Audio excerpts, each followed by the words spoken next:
na mboka moso ba mpaka ba komo kufa ils aura 6 mois ma belle. Et puis en dehors de ça perdre le général Def Defao, c'est comme perdre aussi une grande partie de notre histoire musicalement parlant. Parce que le général Def Defao ba peine ba secret ya nous les amis. Au Kenya d'ailleurs c'est presque un dieu. Pour la Kenya wana to se voiler fast. Yambi ba congolais pe mingi na niveau ya Kenya, bombi pe bango. Ça c'est par rapport à notre musique autometa. Parce que aga mutu wa photo tout na mais nani yo. Au sala featuring na mindelete. On veut ça là atteindre n'enga ba featuring mais musique no ekotaki ba côté oyo. Appelle moi secret. Appelle moi les solo. On risque on a innocence azur, on a innocence azur. Ça risque oh artiste belé ba olimo soité. Comment ça? C'est son premier album. Et comment vous parlez des risques? Vous avez évoqué risque net. Toi tu veux prendre les risques de chanter un album seul. Sans featuring. Oh, il faut applaudir pour Inosby. Pour ces messieurs, il faut applaudir. Un album en son entièreté. 15 titres s'il vous plaît. Il a chanté seul. Et puis il y aura diversité en musique. Il a d'abord compté sur lui-même. C'est pas de l'égoïsme ça? Non, ce n'est pas de l'égoïsme. Il a d'abord voulu faire voir aux gens que je peux.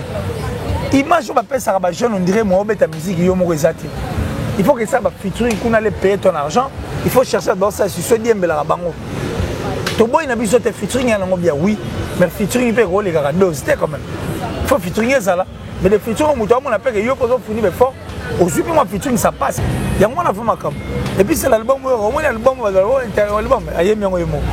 Oyi ba français, oyi ba anglais, oyi diversité en fait. C'est ça en fait la force. Et puis je suis sûr et certain que Kalater, pour la jeunesse. C'est ça. Et puis les vrais sont tellement vrais. On comprend qu'il y a calculateur, ça la cam le pose à la puis il y a parce que c'est un concert de pays. Une concurrence, un concert de pays. Biso l'ingate Côte d'Ivoire les gars. Biso Côte d'Ivoire pas l'ingate tous les gars. Parce que ils ont ça dans la liste à tout l'ingate Côte d'Ivoire les gars. Biso en mboka. Moi je l'avais bien dit, j'ai dit la génération seul artiste à Robert à stade des martyrs. Par concert populaire, c'est héritier. Concert il y a artiste à Betaï na Pékin. Là concert au héritier à Betaï, il y a une grande différence. Une différence par rapport à Nene. Mais le concert de l'artiste. Il y a remarqué des différences là, mais qui un peu expliquer non mais le concert de l'artiste, il y avait des enfants de 20 ans, 25 ans. Bah on va se discuter. Concert héritier à Betaï, concert né ba ouera ba no beta na Pékin wana. Tala. Les fanatiques, les warriors ont peur de. Ils ont toujours eu peur. Les fanatiques artistes. Non, mais ils connaissent Héritier, Héritier bien. Il y a une émission ici. Héritier c'est l'artiste qui l'avait approché. Non? Il y a une analyse de la TV, tous ces journalistes-là, au Bayard à la TV pour détruire les autres. Au moins, ils vont la TV. Mais apparemment, c'est comme il y a une guerre froide entre les artistes. Et bon, une guerre froide qui parle. Guerre froide chaude.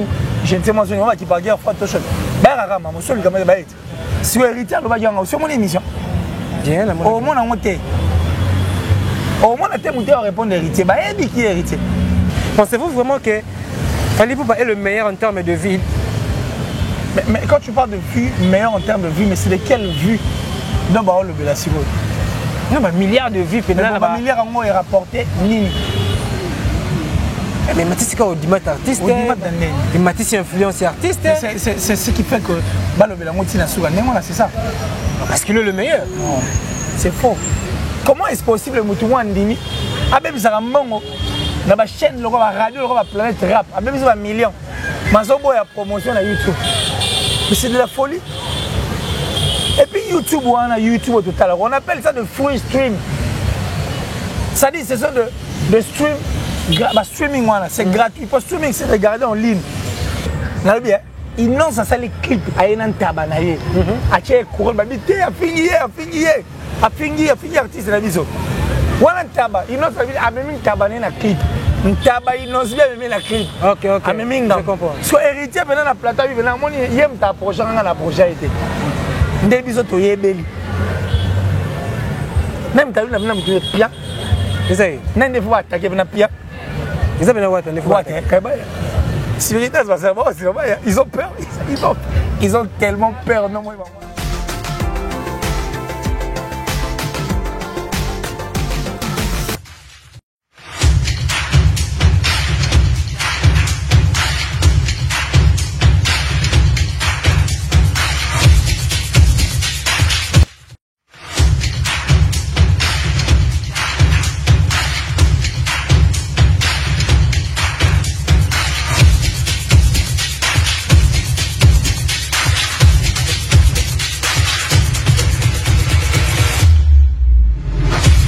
Salut chers abonnés et chers internautes de Emergence One Télévision. Donc, nous avons vraiment pour les cas de Bosna.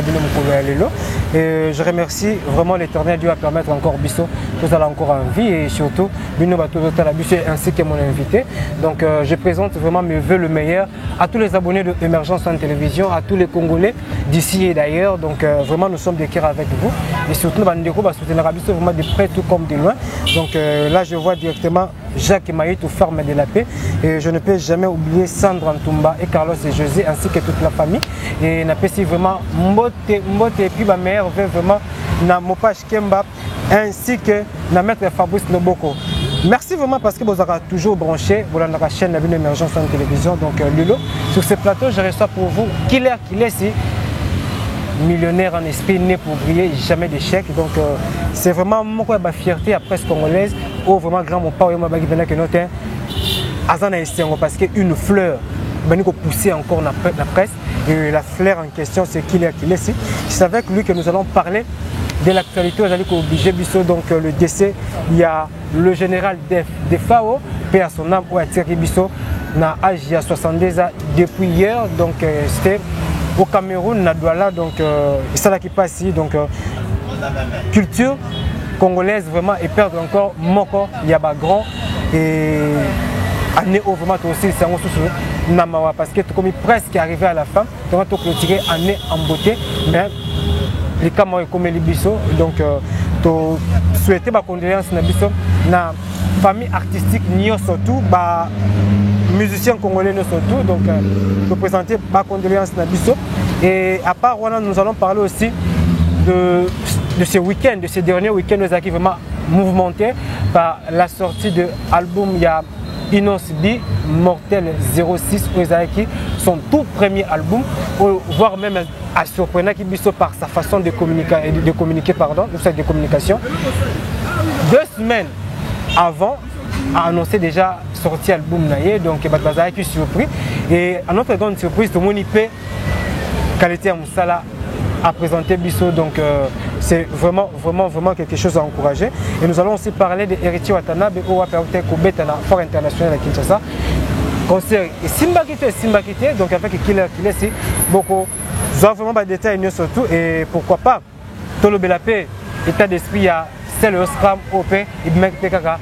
Même week-end Oyo, les allons qui dimanche le 26 décembre et être retouché ainsi que d'autres points d'actualité vraiment intéressants.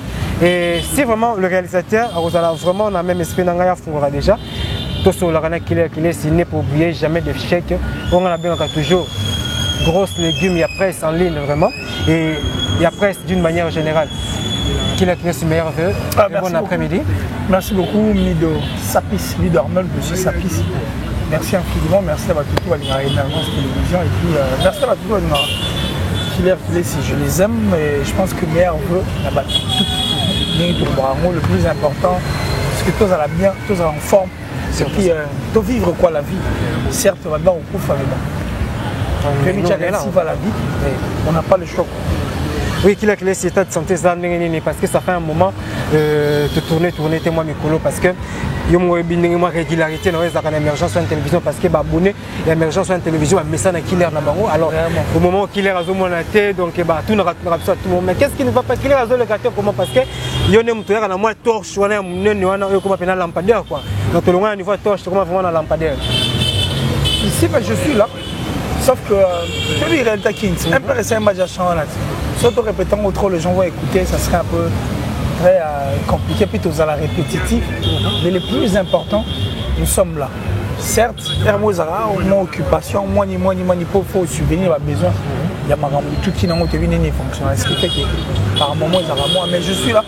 Et je crois que le plus important, c'est de venir analyser, c'est de venir décrypter, c'est de venir recevoir aussi et puis emmener l'information. Enfin,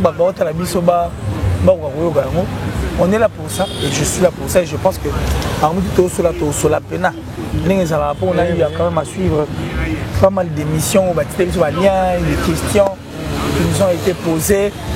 Bon, on n'a pas le choix, il faut te répondre dans et sur ce, j'ai dit merci à toi, merci à mon papa chéri Jolie, à Tala, merci infiniment. Merci à plus suspecte, la plus discrète d'Atichou. Salut d'Atichou, merci infiniment, merci encore. Merci pour tout depuis la France.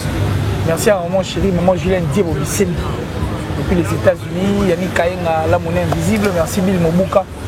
Salut depuis les États-Unis. Et puis merci à mon vieux Gianni Sitachunga pour Tubanga Mouchuri de Switzerland, le gourou du temple. Et puis merci à tout le monde qui est surtout. Westériga. C'est-à-dire l'homme visiblement invisible. Oui, c'est avant de commencer cette émission, j'allais te dire ceci parce qu'il y a un frère congolais qui vit aux États-Unis, Bruno Maliwamungu. Bruno Maliwamungu BM, donc après ça qui est open beauté. Merci. Et Abi vraiment émission na yo passage jeune émergence télévision et intéressant quand même vraiment casse et surtout à rataka émission na yo. Donc il fallait na komisa mbote na vraiment. Merci. Bruno Maliwamungu vraiment. Bruno Maliwamungu. Ah Bruno Maliwamungu. Ah Maliwamungu. Ah ça déjà à ces journées déjà na Kinshasa. OK, Maliwamungu qui veut tout simplement dire Nzambe voilà. Merci à Maliwamungu Bruno et puis merveilleux. Bien des bonnes choses à lui. Qui est ce gardien de la culture, défenseur de la culture congolaise et Tolali Tolamuki Sangwa Mawa et quoi la culture Nabiso ya Congo. On vient de perdre le général Def Defao depuis le Cameroun, à niveau ya Douala. Et Sangwa en tant que gardien de la culture musicale congolaise et ça là qui on est. J'ai eu très mal, très mal. Au contraire, c'était vraiment pile poil. Informé, moi j'avais douté.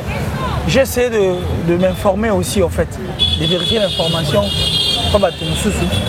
Et la dernière personne on a tout dit, c'est elle qui m'avait en fait confirmé que le général Def était mort au niveau de Cameroun. Voilà. Il y a une vidéo à bateau, il y a mort et puis les soleils Moutou a Bengaki, donc Moutou a Bengaki pour affirmer et puis confirmer la général Def. Donc ça fait très mal en fait de perdre d'abord l'un des piliers et puis l'un des icônes en fait pour photo le bango. Déjà quand on parle de Def Defao, certes musicalement parlant, biso tout et puis moto na moto fi ba na biso na age ba tout mususu. Soko tuni ba oyebisa et puis na mutana partie na yo ya linga et puis na nzemu na linga. Donc c'est vraiment une force. Alors moi ce qui me fait mal c'est quoi? Est-ce que ils ont 6 mois à ma mère. Et puis en dehors de ça, perdre le général Def Defao, c'est comme perdre aussi une grande partie de notre histoire, musicalement parlant. Parce que le général Def Defao, il y a un secret, il y a nous les amis. Pourquoi imaginer, artiste et musicien avec une cartonné en fait. Et cartonné, même la Côte d'Ivoire qui est la plaque tournante en fait de notre musique, et Yebi Def Defao. À Bétan à Bassal, on a que c'était le Kawa. Abidjan, le lot, Bandegom Suzuki, mais à cette époque, il a déjà gagné à des terrains. Et il va mettre à Amazon et au Kenya d'ailleurs, c'est presque un dieu. Pour la Kenya, on a tout c'est voilé fast. Ça c'est par rapport à notre musique au Tibétain. Parce que avant moi il faut tout mais nenio. Au ça la featuring na mindelete. On même ça là atteindre n'enga pas featuring mais musique non ekotagiti ba côté eux. Après moi secret, après moi les solos. Alors ça choque de voir que le général Def Defao ne soit pas en vie. Akufa, n'enga kufiona. Mais on dit, moi j'aime vraiment pas dire repose un peu parce que Moto a Koufi a ZTC Gaopé Manakinia. Mais on regarde et puis on voit quoi. Oui, qu'il est si total, même dans la chaîne internationale, parler sur son décès par rapport à la musique. Oh, il y a ça là qui est-ce que tu as collaboré avec la musique générale des fois ça qui est comme international? Non, mais musique c'est comme il dit la Louf, mais Louf Nangamba, il y a un rôle à côté à plus de 144. Attends la Brazza. C'est internationalité. Il y a un appel national. Non, c'est pas plus au téléphone, crédit, en Obenga, on appelle national. Ouais, c'est international déjà. C'est un nom et un gant. Il était international. Et puis, à Bétian au sang, featuring, ma Bétian au Bénin. Mais qu'il est, c'est par curiosité. Par curiosité, le général des fois, vraiment la République démocratique du Congo, parce que compte tenu à moi, mon général vraiment azonga sur la mais tu remarqué que retourne même pas une année le sangoye que général des forces soit invité. Je sais pas quelle analyse tu peux faire par rapport à ça. Mais parce que c'est le général Def Defao. c'est un artiste musicien reconnu, réputé. Il y aurait dû aller à ça la coupe pour le ciment. Maman est comme là, il y a Zoya Koufi, il y a bête à est-ce que retour n'est pas important? Pourquoi pas? Il avait quel problème ici? C'est un Congolais, il s'était installé au Kenya. Il se sentait mis au Kenya pour faire sa musique. Surtout dans la vitesse en Mandou, peut-être que là il s'est retrouvé. Il a voulu faire un truc du genre qu'il est malade à mon côté. Mais moi je ne vois pas pourquoi il faut en faire un problème. Puis je ne vois pas pourquoi il faut spéculer derrière tout ça. Le plus important, la mort est naturelle. Okay. La mort est très naturelle. Et la communication, ce qu'on nous a dit, il avait beaucoup de problèmes. Ah Moutou, bon bébé vous t'as mis les locks. Ils sont quand qu'on rendre mort. Chez nous, la mort a toujours été mystérieuse. Vraiment. Mais moi je crois qu'il est mort, c'est bon. Je ne dirais pas que c'est la volonté de Dieu, mais la nature et puis vie est décidée ainsi, donc je fais ça. Oui, en tant qu'un défenseur de notre culture, donc va souvenir Nina Malam Peno Garabarango pour le général d'FTF. Ah, et belé. Et belé. Où tu peux aller sur le Mora, c'est belé, na niveau. Na niveau. À Bomba, bah monsieur belé. Qui m'appelle à Kenya, monsieur peut profiter. À Zela Bomba, bah contrat. Je peux vivre, voilà. Ça c'est déjà un bon cœur et puis un bon geste. Et ce sont des bons souvenirs. Moi j'ai mon frère, Ado Makola, un bassiste. Il est au niveau de Dubaï. À Koma Kenya pour na. À quoi? À Koma Kenya pour na Rajakula. Mais à partir de Kenya, il n'y a pas de FAO. Et bien à partir de FAO, à vivre, vivre. Tout comme par Raoboya. Massala. C'est déjà un bon cœur. Quelqu'un qui avait le souci en fait à ce que notre musique aille de l'avant. Moi, ça l'a bien. Okay. Voilà. Donc moi je crois que c'est déjà bon pour nous quoi. Toi il a monté à ma bête. Là il a monté échappé. Échappé. Il est en France je crois échappé un ancien artiste musicien de papa il m'a écrit de faire rigolo. Il y a une soirée où il est des fois où c'est la fort. Avec un mot toujours dans la côté ça positif. Donc c'était un vieux serviable. Vraiment serviable et ouvert surtout pour notre musique. Donc j'ai dit merci à lui. Merci infiniment. Et puis souci n'est pas pour nous les nabiso. Et qui est dans Liboso, il est génial quoi, meilleur donc le général d'FTF, merci infiniment pour mais là on peut mettre l'histoire de Dolce Gabbana. Dolce Gabbana est là non. Et puis c'est ce que tu entends aller, alors tu as Dolce Gabbana. Mais nous tellement on regardait ça mise notre vie d'FTF et général. Pour ça il y a DG. Bon on a ce que Dolce Gabbana dit. Bon on a DG. Dépendant de la Giana. On t'a payé ça comme un camboupé. Ah bon? Oh, tu as la chaussure à caméléon. La chaussure à caméléon. Ensemble à Python. Il a vu sur Python, on s'est rendu compte que tu as Dolce Gabbana. Il a vu des fois et général. Nous avons dit Dolce Gabbana. Nous avons le niveau, donc c'est bon quoi. Très content de l'avoir eu comme étant artiste.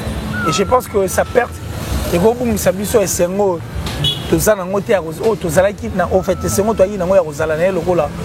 grand artiste, un renom, un vieux loup et puis une fierté de notre musique. Okay. Oui, il y a un message dans la famille artistique et surtout dans la musique congolaise. Bon, la famille artistique, j'ai parié que Baza sont des vieux loups, hein. On peut pas on n'apprend jamais aux vieux singes à faire des grimaces. On ne peut que dire courage à toute la famille, en tout cas artistique, mais pourquoi pas aussi la famille biologique. Nous sommes des cœurs et on dit merci. Ok. Merci vraiment à c'était qui nous a parlé de Général Defao, vraiment, donc ça capacité à perdre un grand vraiment la musique nabiso parce que de plus en plus tous autres perdre ma grand artiste beaucoup. J'ai comme l'impression c'est comme un échange de générations. Ba micro bazo kende et puis ba leki o balanda ki bango ni bazo tikala bon on peut ba tika puis ba sala relais na ba leki o ba yé mususu na troisième génération.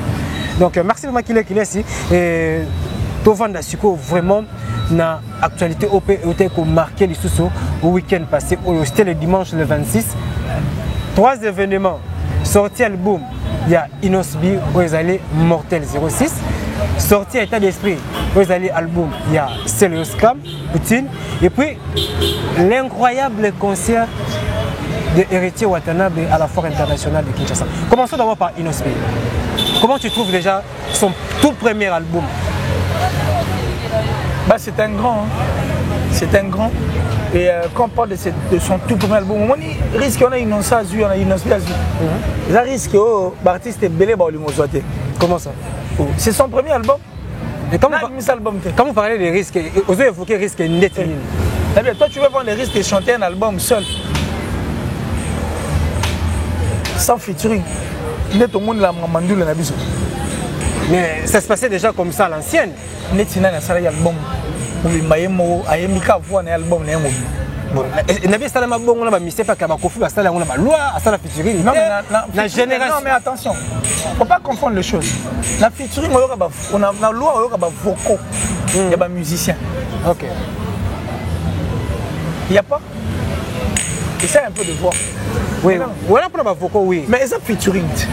Bon featuring est c'est collaborer avec d'autres artistes. Mais oui. Mais tant on est dans la musicien orchestre na yomo. Mais maintenant, même la musique orchestre, nous a featuring papa.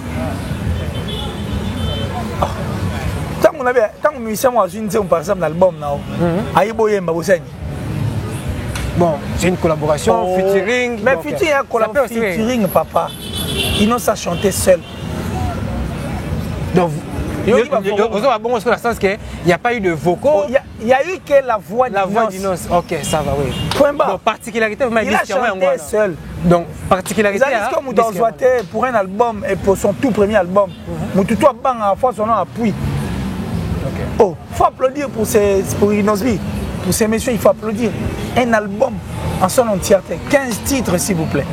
Il a chanté seul. Et puis il y aura diversité en musique. Il y aura diversité à la carte. Et puis il va voir le style qui est l'afro-congo. Et le texte, non, il est fort. Et puis Inosbi a pris confiance. Et puis a fortifié tout le monde belé. Va comprendre que on peut compter sur soi-même de Redi Amisaloba. Il a d'abord compté sur lui-même.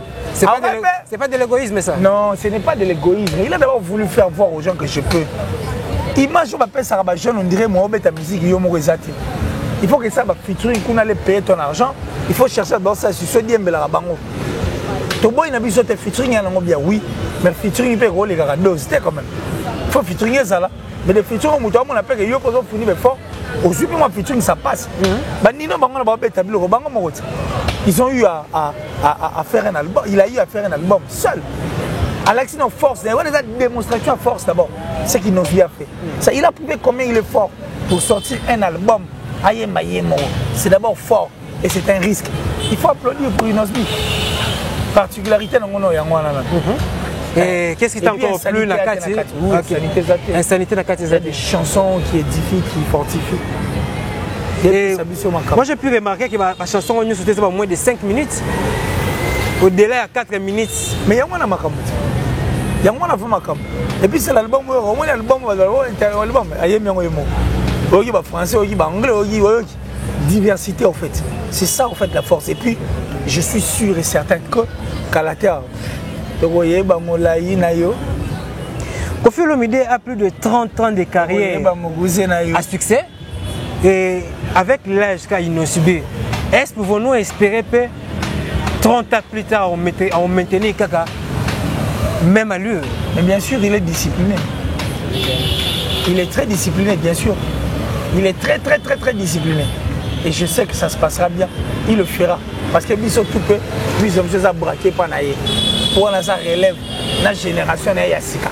Et puis s'il faut aller plus loin, Moutorel aime soit biti award à solo, disque d'or à solo, single d'or à solo.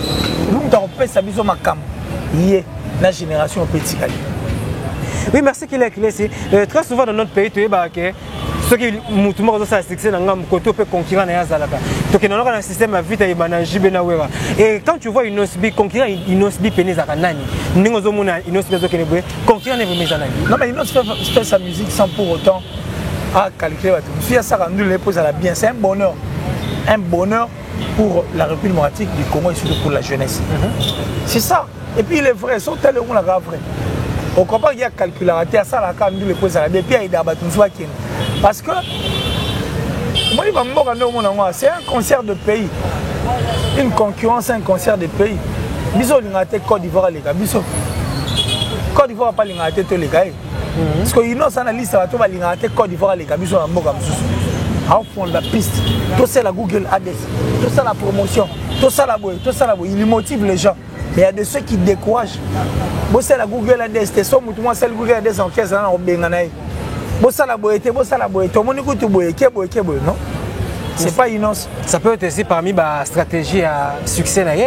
Stratégie à succès. Il y a un mouton qui c'est parmi la sorcellerie et non les stratégies. Ça, c'est pas parmi les stratégies, c'est parmi la sorcellerie. Il y aura une doyara moutaliara moutou. Ton doyara ma siège na moukila, non? Ndogi pia moutali na bonheur, mningate, voilà, c'est un sorcier. Stratégie ni au polo. Merci Kilesi. Et tout ça, quand on a dossier à Inosbi, Toyebi peut te messana que ceux qui musiciens nga bimisa disque une année déjà avant zo annoncer bino que dans un studio nous bongisa boye générique ici là qui mikolo ko tokomi osa tozo kota mabanga tozo sala boye tout ça mais à notre grande surprise Inosbi a convoqué point de presse pour nous annoncer dans 2 semaines la sortie de son album et a réalisé Peyango peut au moni musala sala musala à qualité. Comment tu peux décrire Inosbi? Mais il est fort, il y a une nouveauté. Parmi ma particularité, il y a vraiment une particularité. Ça dit, il a apporté quelque chose. Ça dit, là, au moins, il y a un album fait une année avant, 3 ans, 4 ans, 5 ans. Mais est-ce que ça, on a 2-3 semaines? Imaginez. Particularité, rien que. Ça motive. Point de presse, annoncé après la musique, 15 titres. Donc il fait des choses simplement. Simplement, et puis, ça dit, ils ont extracté. Et puis, motivé les jeunes. C'est la motivation, non? Il y a un album, tu as mis album, tu as 50 tu as annoncé que tu as mis album. C'est comme ça que les choses se passent. Il est en train d'ouvrir l'esprit des gens et puis à ouvrir le monde, en fait. Le monde n'habite, en fait, je parle de ce monde musical, essayer d'élargir aussi le champ. Voilà. Étant un défenseur de la culture, s'il faut reprocher à Inosbi, ou ça te faire une remarque à Inosbi, et vous allez net inini. Rien. Je peux rien le là. Je peux rien le là. Rien. Pas de reproche. Rien. Il n'y en a pas. Rien. Est-ce que je dirais à Inosbi, arrête de torturer les autres. Arrête de torturer les autres. Bon, Inosbi, pas de reproche. Reste toujours vrai. À supplier, on peut s'appeler pas de reproche. Rien. Reste toujours vrai, Inosbi. Rien. Alors rien. Rien, absolument rien. Absolument rien. Merci Kilesi. Donc, on s'approche déjà de fin de l'année. Je crois que les Congolais basent le loco baiko binela. Générique c'est que mamolayi na ye. Togoye bamukuze na yo. Bisala. Eux sont bisala c'est l'équipe arabienne. Est-ce que vous m'attendez au album mon amour? Dans la chambre on a eh Dieu. Na bouchou. Na chambre. Ba chaise belé guna. Et maintenant côté promotion qu'il est donc tous à la paix claire. Inosbi s'est habitué à un single, soit un single pour assurer promotion jusqu'à la fin même. Ça peut prendre même 2 ou 3 ans parce que c'est le roman. Mais maintenant, 15 titres pour assurer promotion, c'est pas facile. Hein? Comment ça, c'est pas facile?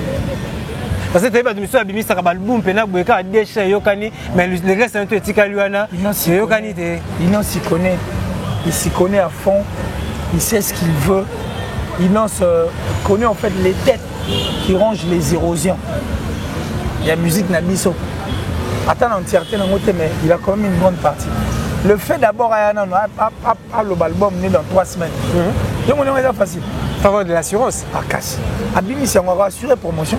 Et puis l'album à peine qu'à le 26, l'autre sur le 27, sur le 28. Attends, alors assuré. Qu'il n'est pas oublié. Jamais d'échec. Oui, qu'il est presque arrivé à la fin de notre année. Qu'il est sur nous vendre la culture, vraiment le rôle à Robert PlayStation. Du 1er janvier, qui nous comme une date à l'autre aussi ça. Quel artiste a marqué l'année 2021 d'après qu'il est au pénal au moni pénal que notre n'a pas œuvre, n'a pas concert, n'a pas tournée. Question tous les ans ambigu. Oh, faut bloquer notre sur mon émission. Bloquer moi sur l'émission parce que tant que l'on a concert, apparemment nous confondons les choses. N'a pas la TV dans le monde le bien non. Musique album le Betty. Après autre musique calendrier, Betty sur musique calendrier. Le moment où ça va musicien, il y a l'album même Bimanano et bête un peu basu ba concert ba contrat sikoyo ba confirmer de ba olobani ba faire rigoler ba olobani ba Guinness ba misaka mona musique calendrier avant album même jour à jour bête à concert album né bima mukolo wana on appelle l'artiste au concert par rapport à l'album à Bimisi toi bien ça artiste na concert par rapport à ba œuvre ya sala et puis par rapport à Muto Asali. Bon, Robin a peu par rapport à œuvre ça là, Robin a peu parce que Bimisi mais ce qui c'est le cas. Pour la dire tu vas mis album non, au lobby qui a ça la tour y album au comme un concert au tu auras deux chansons. Il y a l'album moi. C'est ça c'est de la folie. C'est de la folie. Bati Gabiso challenge. Avant mis album, mis calendrier total. Makasi na challenge à moi. Et le retour selon moi, on a épinglé par rapport à bloc à Maramoto, lui, selon aussi. Ouais. Merci, Makila, qui laisse donc. Tokomi na dossier à Héritier Watanabe Motona Tembe Totorina. Il était hier, ou cet avant-hier, à la foire internationale de Kinshasa. Et je ne sais pas, tout mon niveau artiste à prester, niveau spectacle les alaki. Kinshasa, mon bazo baké. Héritier Watanabe a confirmé domination pour l'année 2021. Qu'est-ce que tu peux dire par rapport à cela? Oui, mais moi je l'ai déjà dit depuis au moins dans l'émission Kalao, non, je suis un prophète. Moi je l'avais bien dit, j'ai dit la génération Ozomonao, seul artiste à Robert à stade des martyrs, concert populaire, c'est Héritier. Seul artiste. Mais pendant qu'il y a plein d'artistes Oyo, Toyebi Bazana Kombo Bazana dans le binayo. Seul artiste dans la génération haute. La génération. Pour remettre un concert, il y a des beaux matchs de stade de Héritier. Ça c'est volé fast. Héritier rassemblera ma couche, toutes les couches. Soit il y a un boss au côté, il y a un chèque au côté, au côté partout. Quand si tu as un concert au YouTube, tu as un pour concert, il y a artiste à Betaï dans Pékin. Dans concert au Héritier à Betaï, il y a une grande différence. Une différence par rapport à Nini. Mais le concert de l'artiste. Il y a remarqué des différences là, mais qui un peu expliquer non. Mais le concert de l'artiste, il y avait des enfants de 20 ans, 25 ans. Bah on va discuter. Concert Héritier Beta, concert né ba ouera ba no beta na Pékin wana. On m'a mis kolo ba yendule. Mais ça nous les populaires. Et puis on m'a fiki ndenge sali. Ne comprendre. Il y a une vision Héritier faut beta sous concert dans chaque club. Tala. Les fanatiques, les warriors, ont peur de... Ils ont toujours eu peur. Les fanatiques artistes. Non, que le baboué était warrior, babanga, mais ils connaissent Héritier, ils Héritier bien. Spiritas, c'est là. On voit tout ce qui est Héritier ou tout le bague, non, c'est leur artiste. Mais fallait... Lâche ma lampe, s'il te plaît, Mido. Lâche ma lampe. Ça va. Il y a une émission ici. Héritier ou tout le bague, c'est l'artiste qui l'avait approché, non? Il y a une analyse de la TV, tous ces journalistes-là. Au Bayard à la TV pour détruire les autres. Au moins, ils vont à la TV. Mais apparemment, c'est comme il y a une guerre froide entre les artistes. Et bon, une guerre froide qui parle. Guerre froide chaude. Je ne sais pas si qui parle guerre froide chaude. Bayard, monsieur le camarade Bayard. Si vous héritez, vous allez sur mon émission. Bien, la au moins, on a monté. Au moins, on a monté à répondre héritier. Bayard qui est héritier.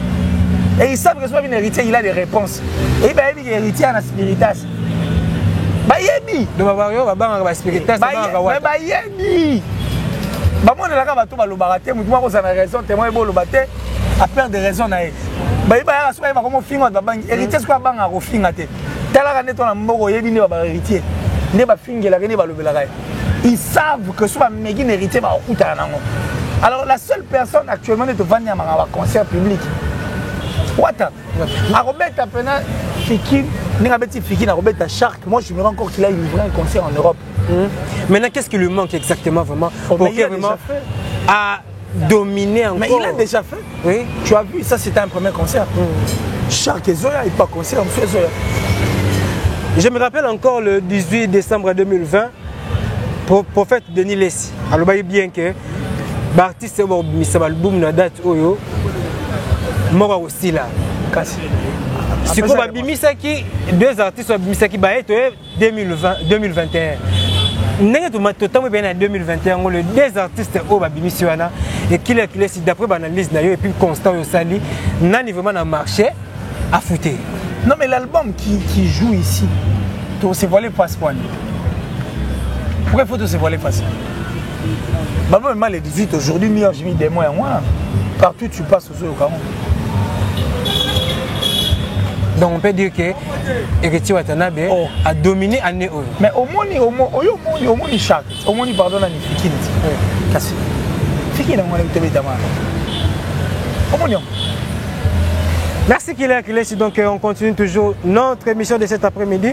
Le temps pour moi de remercier encore M. Bill Mobuka en direct des États-Unis et sans oublier Héritier Ongo au niveau il y a Afrique du Sud et la Beau Sanité Fondation Fodem vraiment il y a mon vieux de dire c'est Mandungu vraiment vers Moussala qui toque au Sala na commune à Kalamou avec de très belles initiatives toujours pour nous soutenir et n'apprécie encore un grand merci vraiment na autorité morale Hervé Lupanadio ainsi que à Aminata Kiazola na niveau il y a États-Unis donc ma meilleure vue na bilo na pesa encore ma meilleure vue na ngai na Francis Ndombe ainsi que Akandi Chama et na pesa encore ma meilleure vue na ngai na Dodi Mbenga vrai chéri moi suis Otali moi sur Komisi Nzambe na pesa vraiment mbote lisusu na maître Fabrice Loboko ceinture noire officiellement reconnu par la Fédération internationale de judo.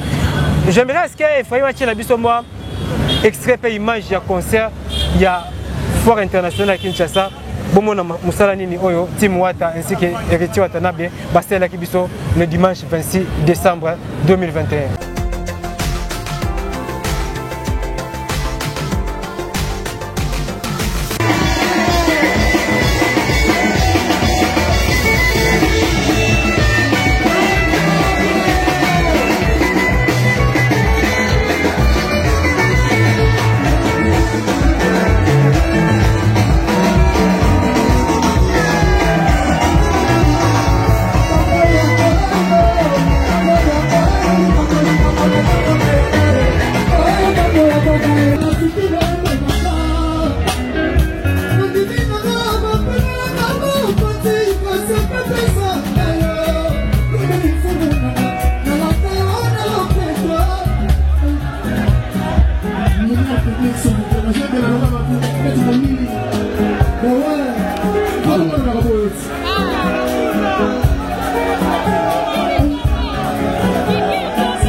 Nous sommes de retour sur ce plateau, donc on a beaucoup de Héritier Watanabe, donc prestation à niveau ya Foire internationale de Kinshasa, donc à Cartona qui grave, donc félicitations à l'artiste. Donc ça confirme vraiment qu'il a mis en chemin des mots vraiment. Et Salim Moussala on a 2021, donc on encourage l'artiste. Bon vent à lui et surtout pour l'année 2022, on lui souhaite toujours de meilleurs vraiment. Et je profite encore pour remercier Aristote Mistimi depuis la France et je remercie encore Glodia Lusungama Bibla qui est au niveau de la Turquie. Et quand je parle de la Turquie, donc je vois directement Paris Boussoulou et Mbala Nzinga Goug Spain au niveau de la Turquie. Donc tout ça toujours ensemble dans Nabino. Julio Tamba les revendeurs solo. Donc on t'a prometté vraiment arrière donc Nasa calme nabi que promesse na yoko qui sera déjà très bientôt là 2022 au monde Arnold Mid de vraiment arrière offert par Julio Tamba le véritable revendeur. Oui, oui, arrière. Oui. On a fait ça promettre à réaliser. Donc confiance à ma case pour Julio Tamba donc ce que non petit nanga aux arrière temano à moins que yondo teka. À moins que yondo teka. Mais ce qui pour le tamboula, oui, qu'il est si car on est total à l'émission, on est tout l'actualité parce que Monsieur Doza est un véritable youtubeur, tout vendre rapidement ma solo en haut. Pourquoi il y a des journalistes, il n'y a pas ça qui analyse na bango et ça analyse sur Fally Ipupa, le que Fally Ipupa, as artiste oyo, as un milliard de vues qui est artiste monsieur, je sais pas. Il peut l'enlever moi information peut trop ou l'enlever ma caméra peut trop sur le plan artistique, comment est-ce qu'elle évolution des artistes en termes de vues. Pensez-vous vraiment que Fally Ipupa est le meilleur en termes de vues? Mais quand tu parles de vues, meilleur en termes de vues, mais c'est de quelles vues? Non, bah le Belasigo. Non, bah milliards de vues, mais un milliard en mots est rapporté ni. Mais Mathis quand on dit artiste, et Mathis influence artiste. C'est ce qui fait que bah le Belango tient sur c'est ça. Parce qu'il est le meilleur. Non, c'est faux. Moi, dans YouTube, s'il faut y va. S'il faut booster. S'il faut somba vie, somba. Mais il n'est pas le seul à le faire. Justement, c'est ce que je suis en train de dire. S'il faut acheter, s'il faut voler, vole. Oh, Instagram, oh, followers, on y va. Parce que quand vous volez, quand vous achetez, quand vous boostez, ça vous permet seulement à ce que on a 15 millions de vues, il faut baiser YouTube, et puis YouTube, ils ont fait pour la publicité. YouTube, il rapportera. Et l'autre côté, la vie à musicien, mais j'arrive en termes d'argent, à part ma visibilité.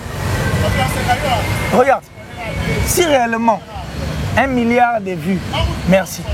Disque d'or 5 ans. Disque d'or 5 ans. Mais Kalaté, Zoya, vous mais Davino, disque d'or 5 ans. C'est 6e année.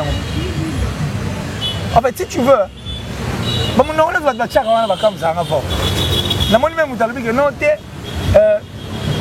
va laisser YouTube. On va laisser YouTube.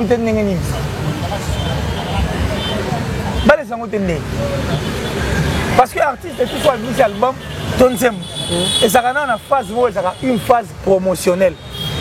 C'est une phase uniquement pour la promotion, 1 mois ou 2 mois avant de chaîner les sao. Si vous avez fait la promotion quand l'album est précis, non, non, même la chaîne qui est à 2 fois, 3 fois, 8 fois.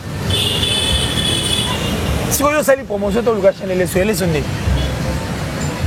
Comment est-ce possible que vous avez dit que vous avez une chaîne, la radio, la planète rap, vous avez 1 million.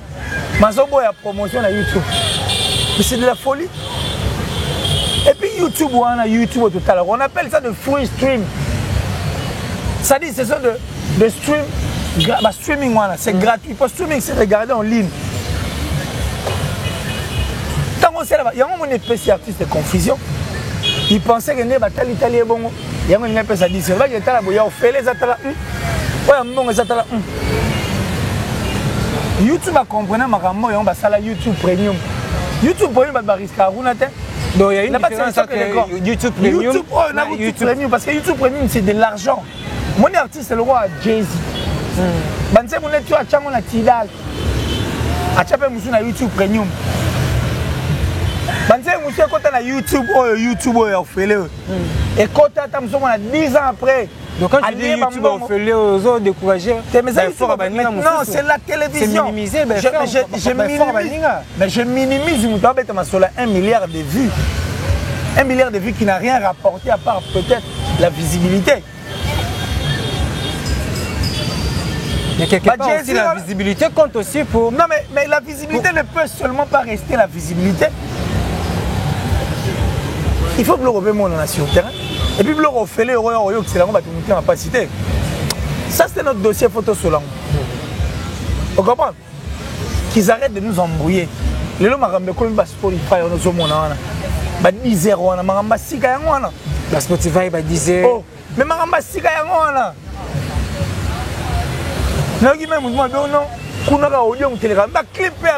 Alors, quel est l'artiste congolais fort dans Spotify de 10 0? Mais justement, c'est ce que je t'ai dit. Qu'ils sont plus de la gratuité. Qu'ils n'ont pas ça réel. Comment est-ce possible? Yo, streaming na yo, il a 1 milliard, par exemple, 1 milliard de vues. C'est que streamer 1 milliard de fois. Mais comment disque d'or aux autres ont été? Stream yo fait les guitares, trop focalisé sur YouTube. Il faut te laisser à YouTube. Il faut te faire la promotion pour YouTube et le roi TV. Bolinga, tu as la promotion à Google, ADS à YouTube. Non, si je comprends bien, tu veux dire que côté technique, il y a péché pour que YouTube ne représente que 2% en termes d'argent. 2% en termes d'argent. Il représente la vie artiste à part visibilité, 2% en termes d'argent. Mais tu veux dire que tu à TV, il y aura YouTube. Merci pour le podcast. Kalapela, tu vas voir au monde, 10 heures. On a un Kalaté, on a Spotify, on a un Kalaté. Mais qui va changer et tout. Faut fondre la bataille parce qu'il y a besoin de te belle masolo par rapport à Nengezalaka. Mais Marambo c'est pas tu vas surpris. Tu es en 2021. Je l'ai dit en 1964. Azab Bourik borné. Bourrique borné la nenga bourrique la nenga faute quoi. La nenga tchiki c'est bon, ane mail. Mais la nenga boulot la biso. Bourrique. Il faut ça ndoki venir à la télé dire des choses du genre. Tu laisses à YouTube. Merci. Pour la promotion est importante. La partie promotionnelle est très importante. Mambalo beza belé. Merci Killer, c'est vraiment. Et juste une dernière question pour la curiosité. Mon copain, journaliste et analyste, s'il faut le dire, à ça qui analyse plus sur l'anglais qu'avait chanté Ferrego là, dans live streaming. Avec anglais wana existe raté, anglais wana, bazo mitu na surtout, yangondi anglais na faire na harmonie. So yazala wana mais zama ambasoni. Na habité. C'est un sorcier. La sorcellerie n'est pas un travail d'équipe. Moi je ne pense pas que ils sont pressés à venir à la télé. Héritier autour de la Spiritas, ils ont peur du maître supérieur. Les Warriors sont toujours à la taille. Comment est-ce qu'il peut Banga. Mais tu fais un ailleurs. Depuis tu fais un ailleurs. Parce que ignorer depuis tu fais un ailleurs. Héritier là-bas il t'a approché artiste et artiste t'a approché. Nous sommes à la TV à ça l'émission. Concert il y a Fikine ou les gars, yo moni na TV. Mais là, on a posé et là, on a posé et là, on a posé ça crée une confusion parce que on se baquer aïe maramba futurité mais on baquer hier approché qui alors non raison nebiso toyebe nebiso toyebe il n'ose plus que tu tiens tabané na clip balobi on tabané les artistes là on va comment finir innocent si ko hérité tangi combo ya ils avaient ngam na projet te ou approché ngam nani ndé alobi na mutu pia c'est une autre oh non. Il n'a pas fait les clips à un tabanaye. A fait courir, a fini artiste la viso. Voilà un tabac, il n'a pas fait un tabané na clip. Un tabac, il n'a pas fait la clip. Ok, je comprends. Parce que héritier, pendant la plateau, il y a un projet dans la prochaine. Des bisous, tu es belle. Même tu as vu la pia. Même des fois, tu as vu la pia. Ils ont bien watté, Spiritas, ils ont peur, ils ont tellement peur. Non, moi, là, ils ont fanatique, ils ont peur. Alors, on revient à Marambo, tout le bas. Il y a affaire anglais. Il y a affaire anglais, voilà. Les journalistes, on a un artiste, la chanson là en anglais, c'est l'anglais, les Swahili. Et puis, anglais, et puis ce n'est pas la chanson de Ferre, c'est un featuring de Ferena Power. Power, je vois, Power. On a vu ce monde à niveau 4. Il y a Est et la 4. L'anglais n'est que ma cambo. Mais tu veux quoi? La chanson c'est anglais, la Swahili. Ferre essayer de faire les sensations qu'on fasse. Et puis, c'est pas ça la dynastie. Yo, tu as Maga Fada, oh, Jésus, dans le bas. Passons à Jésus, oh, Théo, Cosiviso. Musique on est comme Calamido, une émission encore. On va rester autour d'une table selon bien calme. Oui, c'est juste une dernière question par rapport à l'ensemble de l'œuvre et artistes. D'après Nino Monaga, ils sont artistes. Artiste Nino. Fallait pour pas. Ça doit être vrai, la vérité. Il doit arrêter de mentir. Et il doit arrêter d'être hypocrite. Et il doit arrêter d'être haineux. Et il doit arrêter d'être aigri. Et puis il doit arrêter d'être prétentieux. Et puis il faut comprendre que la musique, exemple, le roi Maramouanzam. Il faut que la musique, il ne s'y pas le roi Matabisi. Point barre. Merci, là c'était Killer. Si on est arrivé à la fin de notre émission, et juste un message à Mourir Bonne Musique, et juste un message à Congolais tout, et dédicace à Bandeko, surtout à meilleur vin au présentant on peut directement parce qu'on est arrivé à la fin. La sorcellerie n'est pas un travail d'équipe. Si tu es sorcier, reste sorcier seul. Merci beaucoup Nabatutu Ataliso. La plus suspecte, la plus discrète de la Tichou. Merci infiniment, merci encore. Merci pour tout, Dati. Que Dieu te bénisse et t'accorde encore une longue vie. Merci à mon vieux Janissi Tanchunga pour tout Bangamouchou de Suisse-Allemand, le gourou du Temple. Merci à Jolili Atala. À la vacance, la campagne, donc Jolili Atala, le patron de Translation 7. Merci infiniment. Papa, tout le monde a posé sa traduction, mais il adresse Zamro Translation 7. Yannick Kayan à la vraie monnaie invisible, l'homme à la précision de la montre suisse, la prunelle du chef. Merci, ma maman chérie, maman Julien Guillaume depuis les États-Unis. Merci Gago Beliche, m'a préparé Jandy Loa, n'en pas comme les autres. Bill Momuka, merci beaucoup. Merci à Westerega, l'homme visiblement invisible, Westerega, c'est le moi qui suis habilité. Il y a Romo Nae. Merci à tout le temps, tout le monde qui laisse pour là fort. La top modèle, merci infiniment. La plus sexy, la plus belle de sa vie, merci. Et le motivateur de tous les motivés. Ah, motivateur. Merci à toi, merci infiniment. Tout le monde qui laisse, moi je les aime. Annie Malanga. Mère Annie, tu m'as moté. Mère Annie, Malanga, c'est bon. Que je salue. Et puis, tout entre les mère, mais ça rappelle bien mon considération. Bah, s'abonner. Bah, s'abonner massivement en tout cas. Et puis, les Mbappé, s'abonner à la chaîne, Killer, tous les sites. Carré. C'était les leurs Killer, si jamais de chèque, mais pour oublier les tueurs de mensonges. Les plus 243 89 526 54 54, plus 243 89 526 54 54.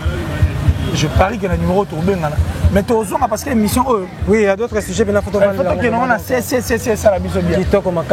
Merci vraiment de répondre à notre invitation. Donc, ça n'est fini pour cet après-midi. Donc, encore une fois, meilleur vœu. On va abonner à Émergence One Télévision. Donc, chose promise, chose faite. Donc, Sandy Bekate, Libanga Nao Yango, Yoba Mervenayo, Sandy Bekate, Moko, vraiment, il y a abonné à Émergence One Télévision. Donc, nous avons Panza Kabalien, nous avons partagé vraiment l'émission. Vraiment, merci vraiment. Je répète encore, Sandy Bekate, on est ensemble avec toi. Donc, Émergence One Télévision, c'est ta famille. Émergence One Télévision, et sa chaîne Nayo. Donc, continue toujours Sandy Bekate. Et je profite aussi de dire un grand merci à Daryl Lekanda. Depuis l'Europe, donc on a véritablement à Yolo. Quand je parle de mon Yolo, on a directement mon vieux Carlin Itonga, le seul Congolais où Abetana et Arsenal, Abetana Thierry Henry, Abetana Denise Bergkamp, Abetana Sol Campbell, Abetana Alexandre Leb, Abetana Ashley Cole, Abetana Joro Tangela Tangela Binoana, Naba Almunia, Naba Baleman, donc on a pire venangai, donc pire venangai, donc ma mère venayove, donc un londonien civilisé, donc un londonien moro vraiment n'a habité dans le banini. Un grand merci vraiment à Grady Ongo, les motivateurs de tous les motivés. Je t'appelle ça au goût, il y a aux arabes les motivateurs. Je suis suiveur, mais je m'appelle motivateur grâce à mon cher frère ami Grady Ongo. Merci encore à Maître Shogun Djembo depuis Pretoria en Afrique du Sud. Merci Nayo, merci encore à Kamam Voama et sans oublier Michael Bassan, sa mère Venabino. Merci à la belle Rayana pour l'assistance. Donc on est toujours ensemble, même moral, donc conseillère privée quoi. Donc si on continue à Kazwana, donc merci encore à Gouve les Gaulois. Gouve les Gaulois sont en mode donc manquons vraiment. Il y a fidèle, il y a Émergence One Télévision. Merci encore à Tariq Ngango, les richissimes journalistes et Nzambé. Et je ne peux jamais oublier Emmanuel Kalonge, les sages. Emmanuel Kalonge, les sages, vraiment dédicace à Yangoyo, meilleur vœu à Yangoyo. Merci parce que partage à Kitoko, je ne peux jamais oublier. Ephraim Kayembe, Monsieur l'Image. Et je rappelle encore que Sapis Prod et Zakawana, pour couvrir l'événement Nabino, mariage, anniversaire, deuil, conférence. Donc, Moussa Lessel Makakitoko. Donc, Bobenga Bissona 082 553 46 43 082 553 46 43 097 42 42 248 097 42 42 248. Il y en a vraiment beaucoup d'habitants. Et sans oublier mon vieux Samba Mote Samba, monsieur l'ambassadeur. Et Nassi Sina, Moutunalinga Mingi, grande sœur chérie, Sandra Ntumbambabou, maman na Kérim, maman na Joyce et puis maman na Divine. À suivre.